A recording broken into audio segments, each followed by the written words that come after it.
تو مفتی اعظم کہلاتے تھے. لوگ بڑے بڑے ان سے فتوے لینے جاتے تھے. ان کا ایک مرید کسی شخص سے کہنے لگا میرے پیر صاحب اس وقت ہندوستان کے سب سے بڑے مفتی ہیں. وہ کہنے لگا یار تم لوگوں کا طریقہ یہ ہے جس کو بڑھاتے ہو بہت ہی بڑھا دیتے ہو. کہا نہیں وہ مفتی اعظم ہے. کہنے لگا چلو ایسی بات ہے تو میں بھی ایک دو مسئلہ پوچھ لیتا ہوں. وہ سرکار مفتی اعظم ہند رحمت اللہ تعالیٰ علیہ کی بارگاہ میں آ گئے دونوں. وہ تنقید کرنے والا آیا اور آگے کہنے لگا کہ آپ مفتی اعظم ہے تو آپ کا یہ مرید مجھے لایا ہے سوال پوچھنا تھا. پوچھو. کہنے لگے نبی پاک کی چاروں بیٹیوں کا نام بتائیں. حضور مفتی اعظم ہند بیٹھک میں بیٹھے تھے, ڈرائنگ روم میں وہاں سے اٹھے اور جو کمرہ جاتا تھا نا اندر اس طرف چلے گئے. وہ کہنے لگا یہ تمہارا پیر تم کہتے تھے مفتی اعظم ہے اسے 4 بیٹیوں کے نام نہیں آتے, کتاب دیکھنے چلا گیا ہے, وہ کتاب سے دیکھ کے بتائے گا. آپ کے مرید کہتے ہیں میں بھی خاموش ہو گیا کہ سوال تو اتنا مشکل نہیں تھا. حضرت اٹھ کے کو چلے گئے. تھوڑی دیر کے بعد آئے تو ان کی داڑھی سے پانی کے قطرے گر رہے تھے. فرمانے لگے وضو کرنے گیا تھا, میں نے مصطفیٰ کی بیٹیوں کے نام کبھی بغیر وضو کے زبان سے ادا ہی نہیں کیے. میں وضو کرنے گیا تھا اس لیے کہ یہ شہزادیاں بڑی پاک ہیں, یہ لوگ بڑے یہ پاک لوگ ہیں, ان کے نام پلید زبانوں سے لیے جا سکتے, ناپاک زبانوں سے یہ نام نہیں لیے جا سکتے. یہاں حضرت مولا کائنات شیر خدا کرم اللہ تعالی وجہ الکریم جن کی شخصیت کا یہ اثر ہے, بڑا ظالم ہے وہ پیر, بڑا ظالم ہے جس نے بالکل بد عمل اور برے قسم کے قوال بٹھائے ہوئے ہیں جو نہ منہ دھوتے ہیں نہ ان کو پتہ ہے شریعت اسلامیہ کا. ان کے منہ سے تو حضرت علی کی تعریف سنے گا, ان کے منہ سے تو مولا علی کی بات سنے گا. جنہیں وضو کرنے کا طریقہ نہیں آتا شیر خدا کی بات وہ کرے گا جس کے منہ میں مسواک کی خوشبو بھی ہو اور جس کے سینے میں رسول اللہ کا پیار بھی ہو.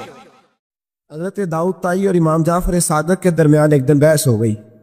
امام جعفر صادق فرمانے لگے یہ محبت کا ان کا رشتہ تھا آپس میں. حضرت داؤد طائی صوفی تھے اور امام جعفر صادق تو حضور کے نواسے ہیں نا جی, اور بڑا عقیدت کا رشتہ تھا آپس میں. ایک دن امام جعفر صادق کہنے لگے داؤد طائی میرے لیے دعا کر. تو آپ رو پڑے, کہنے لگے حضور میں نواسہ رسول کے لیے دعا کروں؟ آپ تو حضور کے نواسے ہیں, میں آپ کے لیے دعا کروں؟ حضرت امام جعفر صادق کہنے لگے یہی تو دعا کرانی ہے, یہی تو میں نے کیا فرمایا, یہی تو دعا کرانی ہے کہ میرے لیے دعا کر, میں اپنے نبی کی بارگاہ میں شرمندہ نہ ہو جاؤں. حضور یہ نہ فرما دیں کہ میرا نواسہ ہو کے تو کیا کرتا رہا, یہی تو دعا کرانی ہے. بڑا پیار تھا. ایک دن بحث ہو گئی, حج کر کے واپس آئے, عراق میں تشریف فرما تھے امام جعفر صادق. حج کر کے واپس آئے تو امام جعفر صادق کہنے لگے جو مکے سے ہو آتا ہے نا اللہ پھر اس کو دوزخ میں نہیں ڈالے گا. خوش نہیں ہوئے آپ لوگ؟ اللہ آپ کو جزائے خیر عطا فرمائے. فرمایا جو کعبے کا دیدار کر لے ایک دفعہ زندگی میں اور ایمان کی حالت میں, اللہ پھر اسے دوزخ میں ایک دفعہ جو دیدار کر لے ایمان کی حالت میں, اللہ دوزخ میں. یہ فرمانے لگے یہ میری بات ہے, تو تصدیق کر میری بات کی, کہہ میں نے ٹھیک کہا ہے. پیار تھا نا. تو کہنے لگے داؤد طائی تو کہہ میں نے ٹھیک کہا ہے. کہنے لگے جی آپ نے فتوی پورا نہیں دیا تو میں کیسے تصدیق کر دوں؟ آپ نے پورا فتویٰ پوری بات کرے تو تصدیق کرا لیں. پوری بات کیا ہے؟ فرمانے لگے جو خانہ کعبہ بیت اللہ کا دیدار کر لے اللہ دوزخ میں نہیں ڈالے گا, اور جو مدینے سے ہو آئے اللہ اسے جنت میں ضرور داخل فرمائے گا.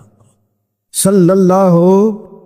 تو آپ فرمانے لگے داؤد طائی میں نے تو مسئلہ بیان کیا اس لیے کہ جس نے ایمان کی حالت سے کعبہ دیکھ لیا تو اس کا اللہ پہ ایمان پختہ ہے, اور من قال لا الہ الا اللہ داخل الجنہ. اور تو نے یہ جو کہا نا ضرور جنت میں داخل کرے گا مدینے دیکھنے والے کو, تو بھی دلیل پیش کر. مکہ کا ایمان کے ساتھ دیکھنے والا تو میں نے حدیث پیش کر دی, تو دلیل دے. حضرت داؤد طائی بولے بڑی خوبصورت بات, اور خوبصورت لوگ ہی خوبصورت باتیں کرتے ہیں, خوبصورت لوگ ہی تھی, ورنہ تو اللہ خیر کرے خوبصورت بات نکلتی نہیں لوگوں کے منہ سے, حرم میں بیٹھ کے بھی نہیں نکلتی. تنی کیا صاحب سونگ جاتا ہے, کس قسم کی بولی بولنے لگتے. خوبصورت لوگ خوبصورت بات کرتے ہیں. حضرت داؤد طائی کہنے لگے میری دلیل یہ ہے کہ پورے مکے میں کہیں جنت تو نہیں نا, مکہ دیکھنے والے کو جنت ملتی ہے پر مکے میں جنت نہیں. فرمانے لگے مدینے میں تو جنت ہے نا, روضۃ من ریاض الجنہ ماں بین بیتی و منبری روضۃ من ریاض الجنہ. فرمایا میرے منبر اور میرے گھر کے درمیان جتنی جگہ ہے وہ. اور آپ فرمانے لگے حضرت امام جعفر صادق سے کہنے لگے حضور دیکھے نا اللہ فرماتا ہے جو جنت میں گیا ہم فیہا خالدون, پھر نکالا نہیں جائے گا. تو کہنے لگے میرا عقیدہ ہے جو 2 نفل بھی ریاض الجنت میں پال لے اللہ اسے ضرور جنت میں داخل فرمائے گا، اس لیے کہ جو گیا وہ دوبارہ واپس حضرت ادریس علیہ السلام کی دوستی ہو گئی رضوان سے۔ رضوان جنت کے فرشتے کا نام ہے جس کے پاس چابی ہے جنت کی، دروازے پہ بیٹھے ہوتے ہیں، رضوان اس فرشتے کا نام ہے۔ تو حضرت ادریس کا جرانہ تھا، وہ ملنے آتے تھے جناب ادریس علیہ السلام کو۔ تو ایک دن حضرت ادریس کہنے لگے تو خود تو یہاں کی سیر کر جاتا ہے، مجھے کبھی کرائی نہیں، آپ بھی کر لیں۔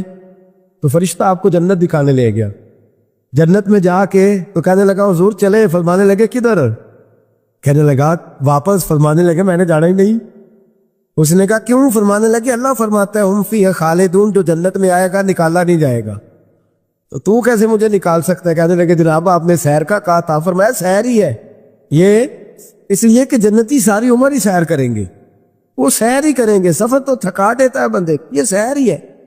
اب وہ فرشتے پریشان ہوئے تو رب کریم نے فرمایا وہ فرشتے تیرا اور اس کا جرانہ بھی میں نے لگوایا تھا، اور اس کو جنت کی سیر پر آنے کی خواہش بھی میں نے ہی پیدا کی تھی، اور تو کون ہوتا ہے میری بغیر اجازت دروازہ کھول سکے؟ بلوایا بھی میں نے ہی تھا، اور یہ جو میں نے کہا نا آٹھ جا، یہ توفیق بھی میری ہوئی ہے، میری طلب بھی تو تیرے کرم کا صدقہ ہے، یہ پاؤں اٹھتے نہیں بلکہ یہ اٹھائے جاتے ہیں۔ تو جب بلا لیا ہے جنت میں داخل کرا لیا ہے، اور جنت بھی وہ والی جس کو میرے رسول پاک کے قدموں نے جنت بنایا ہے، وہ جنت جس کو ریاض الجنہ کا لفظ دیا ہے، حضور نے جنت جس کو بنایا ہے وہاں تک پہنچ جائے۔ یہ ہے ارض جنت، یہ طیبہ کی زمین ہے ارض جنت، پر زمین کس کی ہے؟ کیسا عجیب معاملہ ہے، یہ ہے ارض جنت، یہ طیبہ کی زمین ہے، جنت بھی یہیں، کیونکہ مال کے جنت بھی یہیں ہے، جنت بھی یہیں، مال کے جنت بھی یہیں، جنت بھی یہیں تو مال کے جنت بھی۔ اور جتنا جنت کا اعلان میرے نبی نے فرمایا نا، سارا فرمایا ہی مدینے میں ہے، اور جنت بیچی ہے کئی دفعہ نبی پاک نے، کئی دفعہ فرمایا بیرے روما کما خرید کے دو، مجھ سے جنت لے لو۔ اگر عثمان نے کہا حضور میں خرید دیتا ہوں، کہا جنگ تبوک کے لیے سامان دو، مجھ سے جنت لے لو، حضور نے تو کئی دفعہ سیل لگائی ہے جنت۔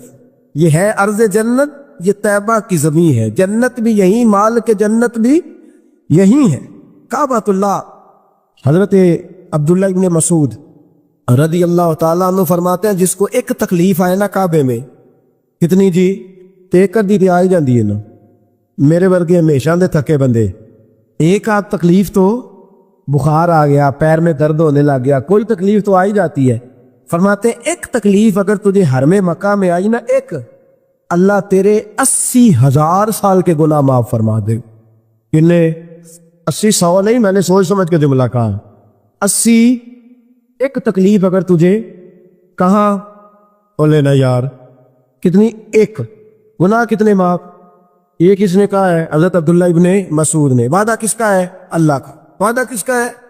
اگر مدینے چلے جائیں تو میرے نبی پاک صلی اللہ علیہ وسلم کو پتا تھا لوگ میرے غلاموں کو دھکے بھی ماریں گے، مجنون اور پاگل بھی کہیں گے، ان کو بری نظروں سے بھی دیکھیں گے، کہیں گے یہ تو ہے ہی پاگل، بڑا کچھ ہوگا۔ واہ محبوب تیرے انداز میزبانی پہ قربان جائے، کیسا بندوبست فرمایا، کیا انداز اختیار فرمایا۔ فرمایا تم میں سے جو کوئی مدینے آیا وہ میرا مہمان ہے۔ کوئی مدینے، مکے میں ایک تکلیف پہنچی تو 80,000 سال کے، اور یہاں مدینے میں واہ کیا جود و کرم ہے شاہ بطحہ تیرا۔ واہ دیکھیں اعلیٰ حضرت لفظ کیا کہتے، واہ کیا جود و کرم ہے شاہ بطحہ تیرا، نہیں سنتا ہی نہیں۔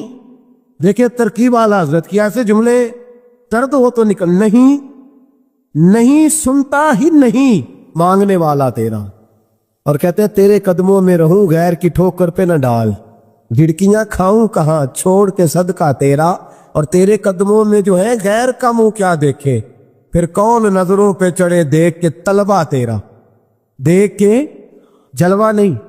اعلیٰ حضرت کا انداز کوئی اعلیٰ مزاج لوگ ہی سمجھتے، جلوہ نہیں جی، کہتے ہیں جس نے میرے مصطفیٰ کے قدم کا طلبہ دیکھ لیا اس کی نظر پہ کوئی نہیں چڑھتا، تو جس نے جلوہ دیکھ لیا صلی اللہ ہو، کون نظروں پہ چڑھے دیکھ کے طلبہ تیرا، قدم دیکھ لے تو نظر پہ کوئی نہیں چڑھتا، تو جو سیدنا صدیق اکبر کی طرح، مولا علی کی طرح جلوہ ہی دیکھ لے۔